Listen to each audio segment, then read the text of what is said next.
अस्सलाम वालेकुम। दिन भर की अहम तरीन खबरें, तबसरे और उनके तज्जियात के साथ मैं हूं कामरान खान। आप में से शायद कोई हो जिसने ना सुना हो कि पाकिस्तान में थर के कोयले के ज़खायर इतने वसी हैं कि सऊदी अरब और ईरान के तेल के ज़खायर को भी जमा कर लिया जाए तो पाकिस्तान में ये कोयले के ज़खायर उनसे ज़्यादा होंगे। ये भी आपने सुना होगा और अक्सर सुना होगा कि ये कोयले के ज़खायर थर के मकाम पे इतने हैं कि आइंदा 5 सदियों तक पाकिस्तान 50,000 मेगावाट बिजली इन ज़खायर से पैदा कर सकता है। यानी कि पाकिस्तान की बिजली की मौजूदा ज़रूरत से तकरीबन 4 गुना ज़्यादा बिजली पाकिस्तान सिर्फ थर के कोयले के ज़खायर से पैदा कर सकता है। यहाँ तक जो बात आपके सामने आई है इसमें कितनी हकीकत है और इसमें कितना फसाना, और क्या वाकई थर के कोयले के ज़खायर को हम इस्तेमाल करने के लिए भरपूर कोशिश कर रहे हैं? ये ज़खायर क्या वाकई इतने हैं कि सऊदी अरब और ईरान को भी हम पीछे छोड़ दें, पाकिस्तान इतनी तवानाई पैदा कर सके? यही कुछ हम जानने की कोशिश करेंगे आज के इस खुसूसी प्रोग्राम में, और कोशिश करेंगे कि आप भी हमारे साथ समझने की कोशिश करें कि ये अब तक जो ये बात आपके सामने आई है इसमें कितनी हकीकत है और क्या वाकई पाकिस्तान इस सिमत में आगे बढ़ रहा है। लेकिन ये सब कुछ जानने के लिए हमें जानना होगा कि क्या वहाँ के हालात क्या हैं। इस गुत्थी का सुराग लगाने के लिए हमने भेजा अपने नुमाइंदा खुसूसी गुलाम मुस्तफ़ा को थर में। उन्होंने पहले ये देखा कि थर में सूरत हाल क्या है, थर की सरजमीन क्या है और वहाँ पर कोयले के ज़खायर ढूंढने के लिए इब्तदान क्या कुछ हुआ है।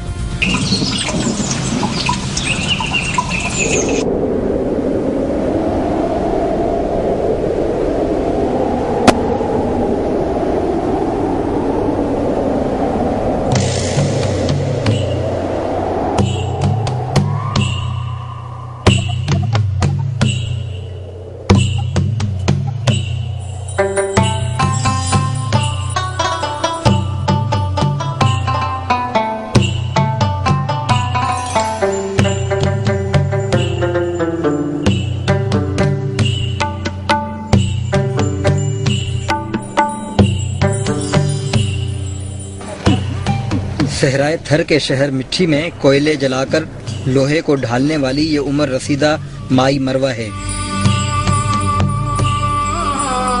अपनी औलाद के लिए 2 वक्त की रोटी के ख्वाब देखने वाली ये औरत, जिसके चेहरे की चमक को अफलास का मेल खा चुका है, थर की उस 10 लाख आबादी की नुमाइंदा है जो गुर्बत की लकीर से कहीं नीचे जिंदगी बसर कर रही है।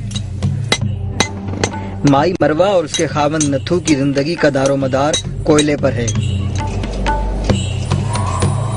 पेट की आग बुझाने के लिए कोयले की आग से खिलना ही इनका मुकद्दर है। कोयले से खेलते खेलते इसके जिस्म की रंगत भी कोयला ही हो गई है। माई मरवा चरखा चलाकर इस छोटे से कंप्रेसर के जरिए कोयले तक प्रेशर से हवा पहुंचाती है, जिस पर कोयला जल उठता है, और इसका खावंद नथु कोयले की इस आग में लोहे को गर्म करके इसे कुल्हाड़ियों में ढालता है, और थरी लोग ये कुल्हाड़ियाँ खरीद कर इससे आग जलाने के लिए लकड़ियाँ काटते हैं। माई मरवा और उसके खानदान की जिंदगी का पहिया बस इसी तरह चलता रहता है। लेकिन जिस तरह पूरी कौम को नहीं मालूम कि इनकी सरजमीन कुदरती खजानों से मालामाल है, बिल्कुल इसी तरह सहराए थर में लकड़ी के कोयले से काम चलाने वाले इस खानदान को भी नहीं मालूम कि वो कुदरती कोयले के खजाने पर बैठा है, लेकिन इसे निकालकर इस्तेमाल करना नहीं जानता। माई मरवा और उसका खानदान जिस तरह इस छोटे से दस्ती कंप्रेसर के जरिए कोयले को जलाने का काम कर रहे हैं, बिल्कुल यही काम पाकिस्तान के मायानाज साइंसदान डॉक्टर समर मुबारकमंद की टीम भी कर रही है। ये लोग 600 फीट जमीन के नीचे छुपे कोयले के ज़खायर को जमीन के अंदर ही आग लगाने की कोशिश कर रहे हैं। इस मकसद के लिए इन्होंने 36 पाइप जमीन के अंदर कोयले की तह तक पहुंचा दिए हैं। अब इन पाइप्स के जरिए बड़े बड़े कंप्रेसर्स हवा को कोयले तक पहुंचाएंगे और हवा में मौजूद ऑक्सीजन के जरिए ज़ेरे जमीन कोयले को दहकाया जाएगा और दूसरे पाइप से बनने वाली गैस को बाहर लाया जाएगा। इस गैस की कुव्वत से टरबाइन चलेंगे और बिजली बनेगी। ये अमल अंडरग्राउंड कोल गैसीफायर कहलाता है। थर के तपते हुए इस सहरा में इस टीम की रहनुमाई डॉक्टर मोहम्मद सलीम कर रहे हैं। लेकिन इस मिशन को पाए तकमील तक पहुंचाने के लिए जहां ये तजर्बे और दिमाग से काम ले रहे हैं, वहीं इस प्रोजेक्ट की कामयाबी के लिए खुदा के हुजूर दुआगो भी रहते हैं और रोजाना इसी दुआ से ये अपने दिन का आगाज करते हैं। Doctor Salim atomic energy commission में शोबे केमिकल से वाबस्ता रहे। उम्र के इस हिस्से में भी ये किसी चैलेंज को कबूल करने का हौसला और हिम्मत रखते हैं।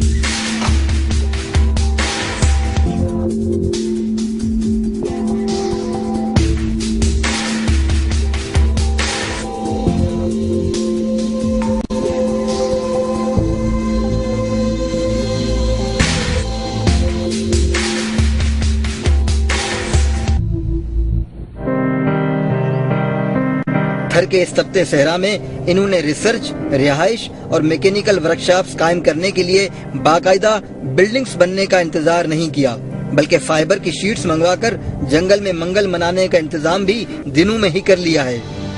अब इन फाइबर शीट्स से बने ब्लॉक्स में दफातर कायम हो चुके हैं। यहाँ एक अहम काम नौजवान इंजीनियर्स को मुस्तकबिल के लिए तैयार करना भी है। डॉक्टर सलीम ने इन नौजवानों को मुल्क के कोने कोने से जमा किया है और ये रोजाना इन्हें नए नए असाइनमेंट सौंप कर इनकी सलाहियतों को निखार रहे हैं, ताकि ये इस प्रोजेक्ट की बुनियादी ईंट रखने के वक्त से ही इसमें शामिल हों और फिर वो फील्ड में पहुंचकर काम की रफ्तार का जायजा लेते हैं।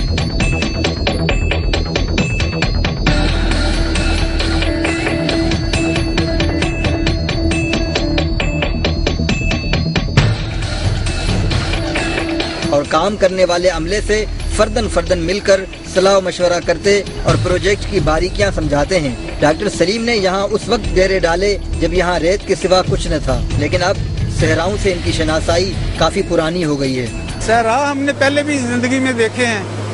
पहले जब एटॉमिक एनर्जी में काम किया है या उधर काम किया है नेस्कॉम में, तो थल का डेजर्ट था, तो शुरू भी हमने थल से किया है, तो थर में आ गए हैं। इसलिए इन सहराओं से हमारी पुरानी शनासाई है। डॉक्टर सलीम और उनकी टीम ने दिन रात एक करके यहाँ 36 कुएं खोद डाले और 400 फीट की गहराई तक पाइप पहुँचा दिए हैं, जहाँ से कुदरती कोयले की 21 मीटर मोटी तह शुरू होती है। अब अगला काम इन तमाम कुओं को पाइप लाइनों के जरिए आपस में मिलाने का है, बिल्कुल उसी तरह जिस तरह सुई गैस की किसी फील्ड में आपको जमीन पर पाइपों का एक जाल बिछा नजर आता है। ये अब मैनिफोल्ड बनेंगे, ये कुएं आपस में इंटरकनेक्ट होंगे और एक जाल बन जाएगा। उससे जो है एयर नीचे जाएगी, जो जाके रिएक्टर कैविटी में गैस बनाएगी और गैस कलेक्ट होगी, जो जाके आगे साफ करके टरबाइन चलाएगी। तो मुल्क की किस्मत को बदलने का एक बहुत बड़ा जरिया थर है। हमने जब उनसे यहाँ की मुश्किलात जानना चाही तो डॉक्टर सलीम ने किसी जाती सहूलत की अदम फराहमी के बजाय काम की मुश्किलात का जिक्र किया। ये बहुत दूर दराज इलाका है, इसके नज़दीक हमें कोई चीज़ भी खरीदना चाहें अपनी ज़रूरत के लिए, टेक्निकल ज़रूरत के लिए, तो वो अवेलेबल नहीं होती। तो इसके लिए हमें यकीनन जो है वो कराची या लाहौर या बाकी जो ऐसे हब हैं जहाँ से परचेजिंग हो सकती है, तो वहाँ से हमें करने में काफ़ी दुश्वारी होती है। रात की गहरी नींद में आप और हम सब ख्वाब देखते हैं, शायद सिर्फ अपने लिए, लेकिन यहाँ काम करने वाली डॉक्टर समर मुबारकमंद की टीम तो कुछ और ही ख्वाब देख रही है। इनका ख्वाब है कि इनकी कामयाबी से थर के इस सहरा में 51 से ज्यादा मुख्तलिफ सनतें लगेंगी और ये सहरा पसमानदगी के मुहीब अंधेरों से निकलकर अरब के रेगजारों की तरह रोशन और जगमगाता हुआ नजर आएगा। डॉक्टर सलीम ने जमीन के अंदर कोयले को दहकाकर गैस में तब्दील करने का चैलेंज कबूल तो कर लिया है, लेकिन क्या वो इसमें कामयाब भी हो पाएंगे? इनके जवाब सुनकर आपको भी महसूस होगा कि ये अपने प्रोजेक्ट की कामयाबी पर यकीन महकम रखते हैं और अमल पहम से जुड़े हैं। ये दुनिया में ये टेक्नोलॉजी एक इमर्जिंग टेक्नोलॉजी है।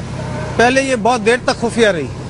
रशिया में ये 1945 के करीब ये चल रही थी। 40 उनके ऐसे प्लांट चल रहे थे रशिया में, और 70 की दहाई में जब उनको नेचुरल गैस वाफर मिल गई साइबेरिया में, तो फिर वो इधर से ज़रा हट गए और नेचुरल गैस पे एकदम से चले गए। टेक्नोलॉजी पहले से मौजूद थी, फिर अमेरिका ने ये अपनाई।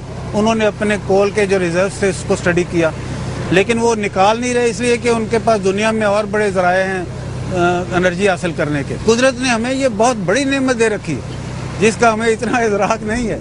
ये सब कुछ तो जरूर है, लेकिन इस कोयले से बाकायदा तवानाई पैदा की जा सके, बिजली पैदा की जा सके और पाकिस्तानी मईशत को आगे बढ़ाया जा सके, इसके लिए बहुत कुछ करना होगा। और वो क्या कुछ करना होगा और शुरू से क्या करना होगा, ये आपको बताएंगे हम वक्फे के बाद। Welcome back. آج ہم یہ جاننے کی کوشش کر رہے ہیں کہ کیا واقعی سندھ کے مقام تھر پر کوئلے کے اتنے بڑے ذخائر ہیں کہ پاکستان آئندہ 5 صدیوں تک